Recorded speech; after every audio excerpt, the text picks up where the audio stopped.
천사의 아침 방문을 찾아오신 여러분을 환영합니다. 오늘도 아침 예배 말씀으로 믿음과 위로의 시간을 갖게 되길 바랍니다. 오늘도 아침 예배에 찾아오신 모든 성도님들을 진심으로 환영합니다. 오늘도 하나님을 찾는 갈급한 마음을 가지고 주님께 나아가는 성도님들이 되시기를 간절히 바랍니다. 오늘은 아침 예배에 참여하시는 아산에 사시는 어떤 성도님께서 보내주신 감동을 읽어드리도록 하겠습니다. 오늘의 양식 감사합니다.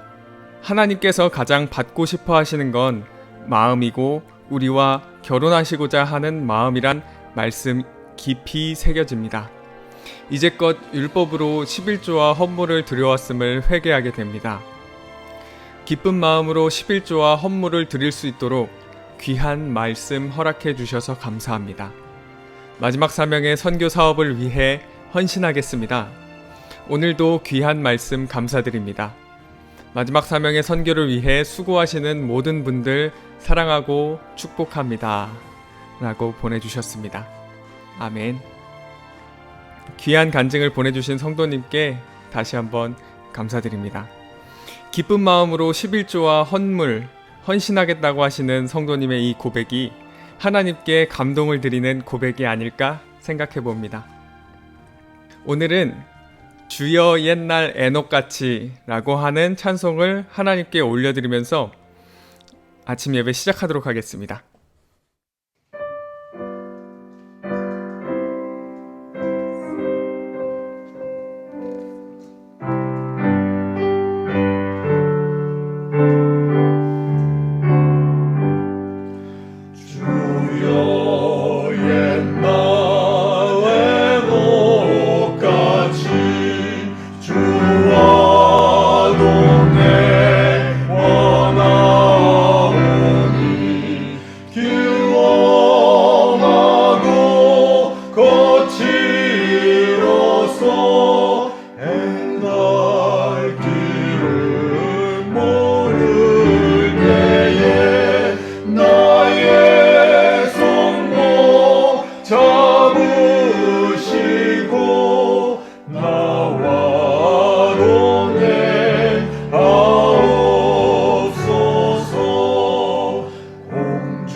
간주 듣고 3절하겠습니다.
다 함께 기도하겠습니다.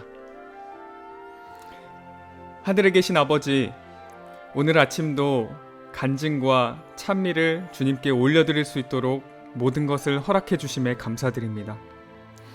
오늘 아침 예배를 통해서 우리 속에 잘못된 것들을 전부 버리고 주님께서 주시는 보물을 취할 수 있도록 저희를 인도하여 주시옵소서. 오늘도 권면해 주시는 목사님의 건강과 마지막 사명 선교 사업을 붙잡아 주시고 예배에 참여하는 모든 성도들에게 성령께서 함께하여 주셔서 듣는 말씀을 깨달아 알고 순종할 수 있도록 도와주시옵소서. 추수 때에 알곡으로 익어갈 수 있도록 인도하여 주시옵소서. 예수님의 이름으로 기도드립니다. 아멘. 오늘 우리가 하나님의 자비로운 돕는 손이라는 말씀을 묵상하겠습니다. 하나님께서는 이 세상에 어려운 자들을, 가난한 자들을, 힘들어서 고통하는 자들을 도와줄 수 있는 손이 필요합니다. 오늘 이 말씀을 묵상하겠습니다. 구원은 하나님의 자비에서 시작됩니다. 하나님께서 우리를 불쌍히 여기셔서 우리에게 소망이 생긴 것입니다. 그러므로 주의 긍휼하심 때문에 구원을 받았다면 우리의 가장 밑바닥에, 우리 신앙의 가장 밑바닥에 불쌍히 여기는 마음, 긍휼의 마음이 있어야 하는 것입니다. 오늘 우리가 그 마음을 받게 되길 간절히 바랍니다. 본문 성경절 마태복음 5장 7절입니다. 긍휼히 여기는 자는 복이 있나니 저희가 긍휼히 여김을 받을 것이며. 성도 여러분, 여러분은 하나님께 긍휼히 여김을 받기 원하십니까? 하나님께서 여러분을 불쌍히 여기기를 원하십니까? 그렇다면 우리가 다른 사람을 불쌍히 여기고 긍휼하게 여겨야 한다는 것입니다. 성경에는 이런 말씀이 종종 나옵니다. 다른 사람을 마음의 중심으로 용서해야 하나님께서도 나를 용서하겠다고 하셨고, 다른 사람을 판단하는 것처럼 하나님께서도 우리를 판단하시겠다고 하셨습니다. 하나님께서 성경에 왜 이런 말씀을 남기셨을까요? 자비와 불쌍히 여기는 마음이 없으면 하나님께서 인도하는 구원을 따라갈 수 없다는 것입니다. 본문을 읽겠습니다. 하늘에 계신 너희 아버지의 자비하심같이 자비하라. 하나님께서 그대를 위하여 마련하신 위대한 선물을 생각하라. 하나님께서는 모든 상상을 초월하는 당신의 사랑을 그대에게 입증해 주셨다. 우리는 그것을 잴 줄이 없으며 비교할 기준도 없다. 성도 여러분, 우리가 힘들고 외로울 때 하나님의 자비를 바라보시기 바랍니다. 우리가 외로울 때 하나님의 자비를 생각하시기 바랍니다. 하나님께서 우리를 긍휼하게 여기셔서 이 멀리 지구까지 오셨습니다. 우리를 어떻게 해서든지 구원하셔서 하늘로 데려가기 위해서 오신 것입니다. 그 모든 것은 하나님의 자비요 불쌍히 여기는 마음 때문에 그런 것입니다. 성도 여러분, 우리 하늘 아버지께서는 그 자식을 불쌍히 여기고 자비롭게 대하는 마음이 있는 것입니다. 그런데 그리스도인이 하나님의 성품을 오해하면은 참 어려운 문제가 생깁니다. 하나님께서는 조금만 실수하면 책망하고 정죄하고 채찍을 드는 분이 아니십니다. 하나님께서는 어떻게든지 기회를 주시고 인도하시고 빛을 주시고 보호해 주시는 분이십니다. 당자도 그런 하나님의 모습, 아버지의 모습을 기억했기 때문에 돌아가게 된 것이죠. 당자도 아버지의 성품과 사랑을 기억했기 때문에, 그 자비를 기억했기 때문에 용기를 내고 믿음을 가지고 대주 우리에서 일어나 집으로 돌아갔던 것입니다. 성도 여러분, 하나님을 생각할 때 우리의 마음속에, 저와 여러분의 마음속에 무엇이 가장 먼저 생각이 납니까? 제일 먼저 자비와 사랑과 은혜가 기억나야 하는 것입니다. 그런 사람은 반드시 하나님께 돌아가게 될 것입니다.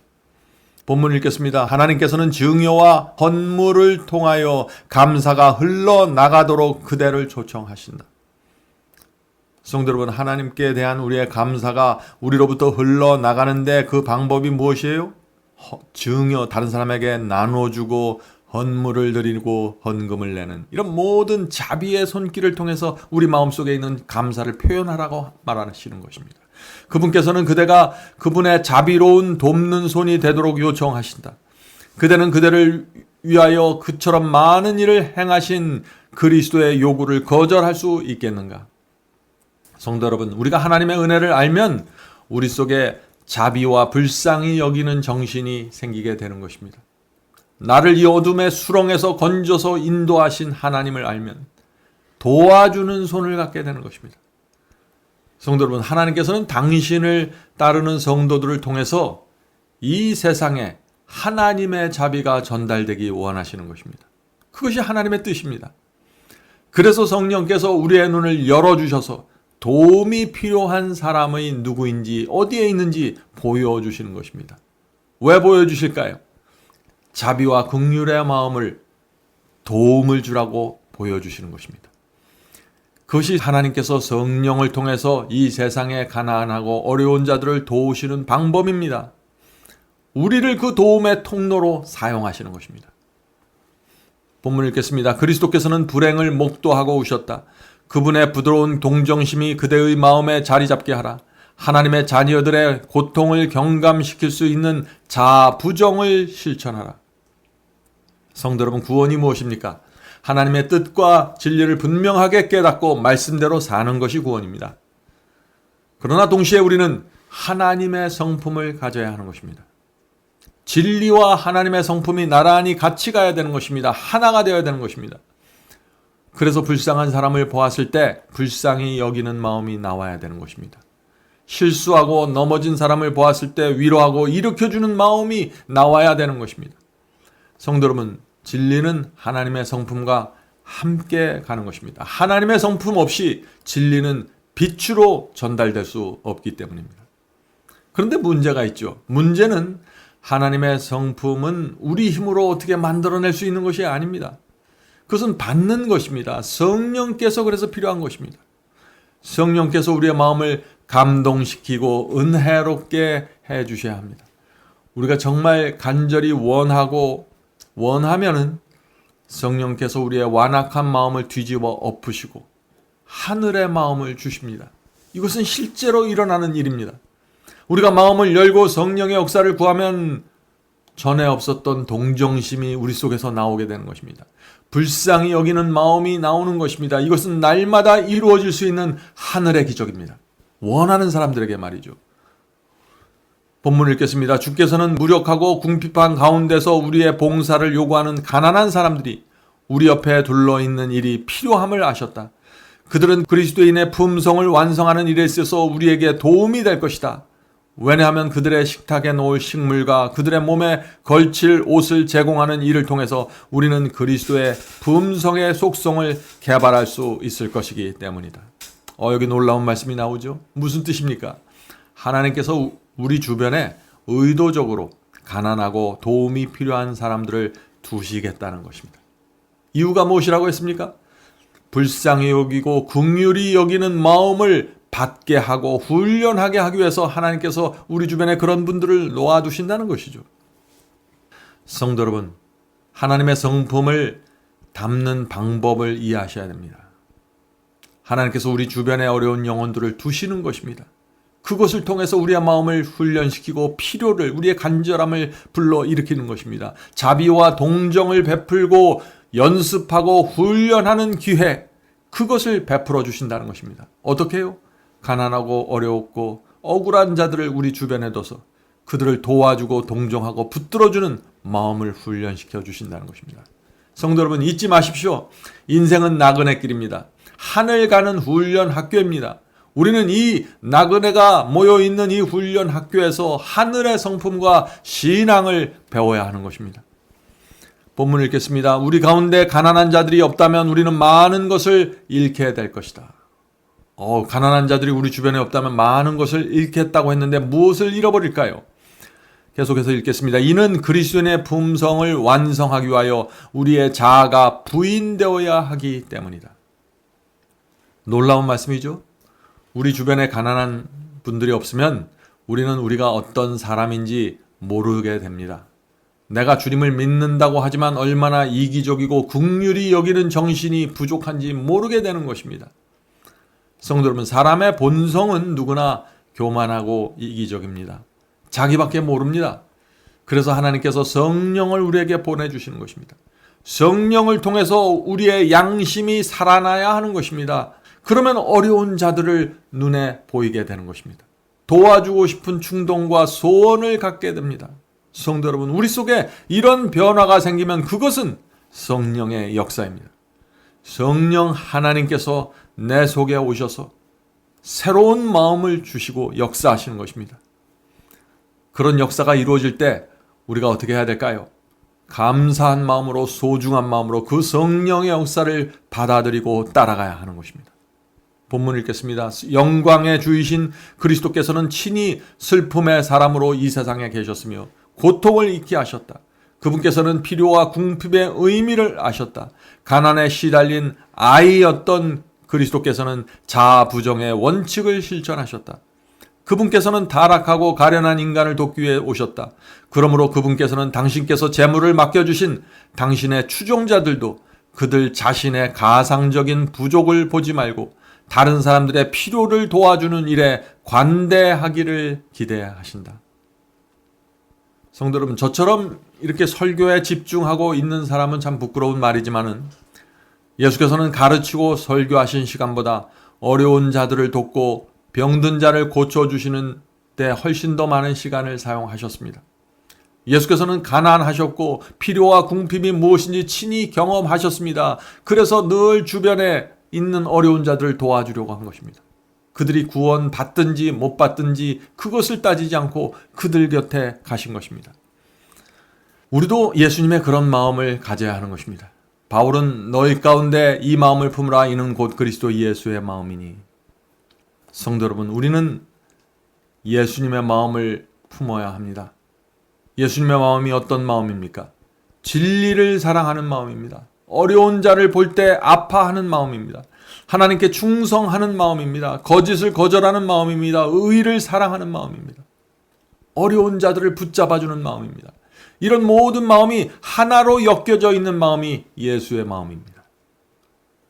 성도 여러분, 어떻게 하면 우리가 이 마음을 받을 수 있을까요? 성령께서 역사하셔야 하는 것입니다. 성령께서 우리의 생애를 통해서 하나씩 가르쳐 주실 때 따라가야 하는 것입니다. 가장 먼저 진리가 무엇인지 깨달아야 합니다.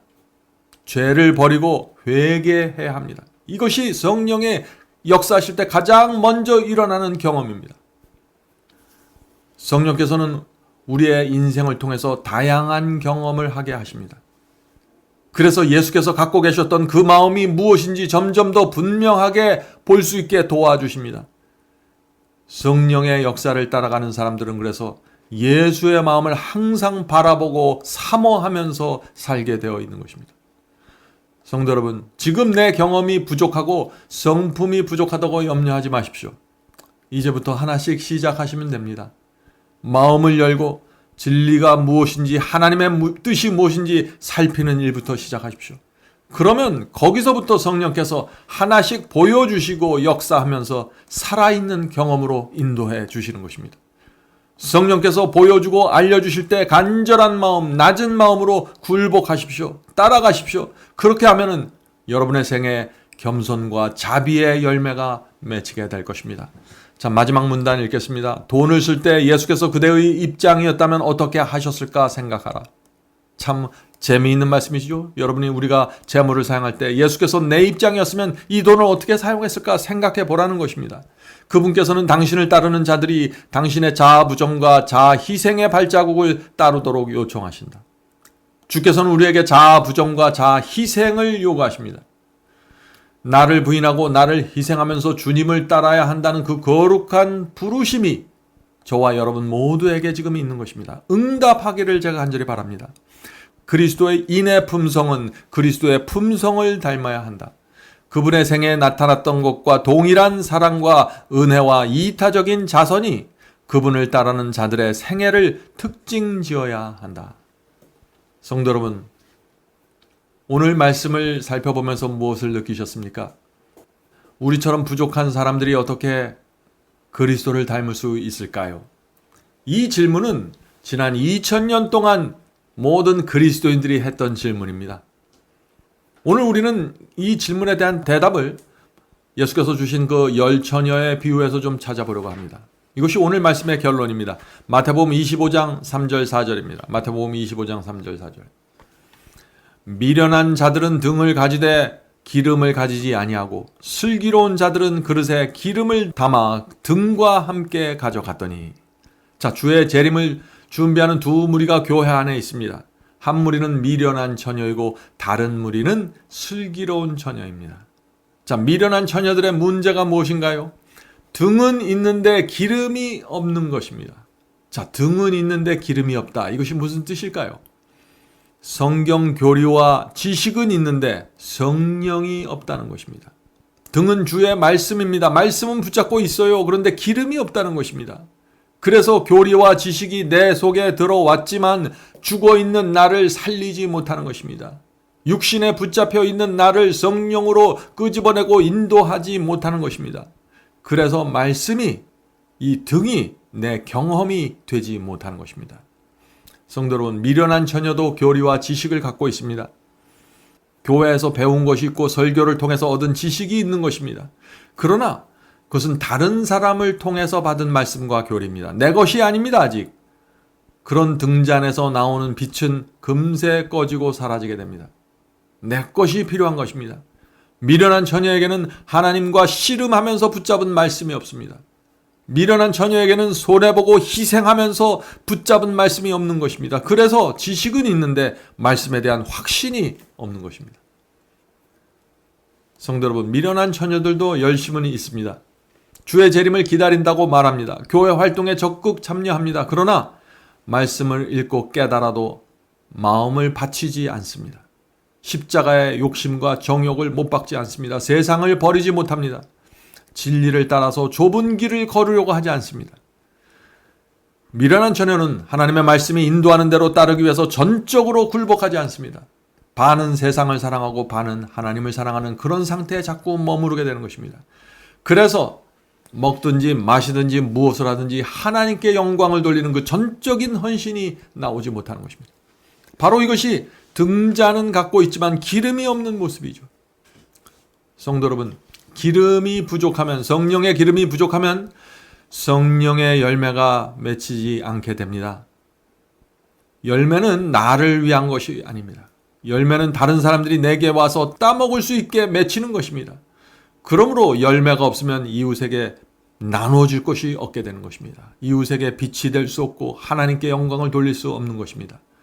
성도 여러분, 미련한 처녀의 문제가 무엇입니까? 성령의 역사가 어떻게 이루어지는지 모르는 것입니다. 그래서 참된 복음의 경험으로 들어가지 못하는 것입니다. 그래서 자비의 정신이 흘러나오지 못하는 것이죠.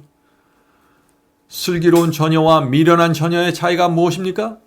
결국에는 기름이 있는가 없는가의 차이입니다. 성령이 있는가 없는가로 나눠지는 것입니다. 이제 기도하고 마치겠습니다. 하늘에 계신 아버지, 성령의 기름이 필요합니다. 도와주시옵소서. 저희의 타고난 본성은 하나님의 뜻과 충돌합니다. 그래서 성령께서 저희에게 오셔서 저희의 마음을 부드럽게 해주시고 높아져 있는 교만을 내려쳐 주시옵소서. 하늘에 계신 아버지, 성령께서 저희의 마음을 자비롭게 해 주시옵소서. 어렵고 가난한 자들을 볼 때, 힘겨운 자들을 볼 때 다가가고 싶은 충동, 도와주고 싶은 소원을 가질 수 있도록 역사해 주시옵소서. 성령께서 그렇게 역사하실 때 따라갈 수 있도록 도와주시옵소서. 하늘에 계신 아버지, 오랫동안 주님을 믿었지만 불쌍한 자를 불쌍하게 보지 못하는 그런 마음이 있습니다. 저희를 불쌍히 여겨주시고 긍휼히 여겨주시옵소서. 하나님께서 저희를 도와주시고 일으켜 주셔서 다시 저희 마음속에 믿음을 주시고 용기를 주셔서 다시 시작할 수 있도록 도와주시옵소서. 오늘 이 자리에 모여서 예배드리는 성도들에게 함께하여 주셔서 정말 하나님을 사모하고 하늘을 사모하는 마음을 주셔서 성령께서 저희 속에 들어오셔서 마음껏 역사하실 수 있도록 도와주시옵소서. 이 모든 말씀 예수님의 이름으로 간절히 기도드립니다. 아멘. 성도 여러분, 마지막 사명에서는 아침 예배 채널을 별도로 운영하고 있습니다. 아침 예배 채널에서는 매일 새벽 6시에 예배가 올려지고 특별히 아침 9시에 생방송 예배가 진행됩니다. 원하시는 분들은 아침 예배 채널을 별도로 구독 신청하시고 저희와 함께 생방송으로 예배 드릴 수 있습니다. 아침마다 하나님의 말씀으로 저희가 주 앞에 나와 예배 드리는 신앙으로 함께 나가게 되길 간절히 바랍니다. 감사합니다.